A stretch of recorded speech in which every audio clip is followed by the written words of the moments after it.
মার্কিন মসনদে বসার আগে বিরাট ধাক্কা খেলেন নবনির্বাচিত প্রেসিডেন্ট ডোনাল্ড ট্রাম্প। সরকারি খরচের টাকার যোগান দিতে বৃহস্পতিবার স্বল্পমেয়াদী বিলের প্রস্তাব নাকচ করেছে মার্কিন সংসদের নিম্নকক্ষ। বিলটি আর একদিনের মধ্যে পাশ না হলে শনিবার মার্কিন সরকারের কার্যক্রম চলে যেতে পারে শাটডাউনে। দ্বিদলীয় সমঝোতায় পৌঁছানো সত্ত্বেও সেটি প্রত্যাখ্যান করে নতুন বিল পাশের জন্য রিপাবলিকানদের উপর চাপ তৈরি করেন প্রেসিডেন্ট ট্রাম্প ও ইলন মাস্ক।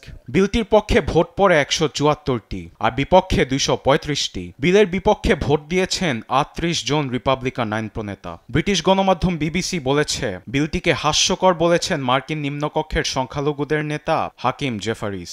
বিলটিতে খেটে খাওয়া মানুষেরা বঞ্চিত হয়েছে বলে ক্ষোভ জানান তিনি। হাউসের রিপাবলিকানরা দ্বিদলীয় চুক্তি পরিত্যাগ করেছে, যেটিতে আমাদের সমর্থন ছিল। এ বিলে আমরা মার্কিন নাগরিকদের সচ্ছলতা নিয়ে কাজ করতে পারতাম, কিন্তু রিপাবলিকানরা নতুন বিলটি শুধু ধনী ব্যক্তিদের সুবিধার জন্য করেছে। এতে সাধারণ জনগণের ইচ্ছার কোনো প্রতিফলন ঘটেনি। বিলটি পাশ হয়নি দেখে মার্কিন রাজনৈতিক পরিস্থিতি এখন উত্তপ্ত।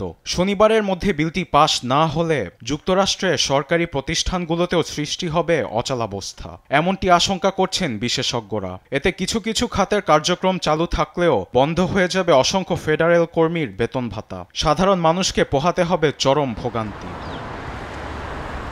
দ্বিতীয় দফায় বিলটি পাশ হলে তহবিল যোগানোর মেয়াদ বাড়ত মার্চ মাস পর্যন্ত।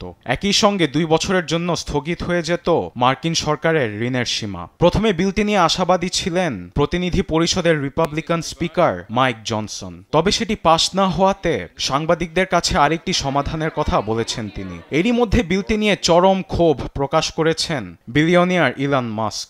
এটি বড়দিন ও ইংরেজি নববর্ষের ছুটির মুখে লাখ লাখ মার্কিনীর দুর্ভোগের কারণ হয়ে উঠতে পারে বলে আশঙ্কা করছেন বিশ্লেষকরা। আরবেদ আফসার, নিউজ ডেস্ক, দেশ টিভি।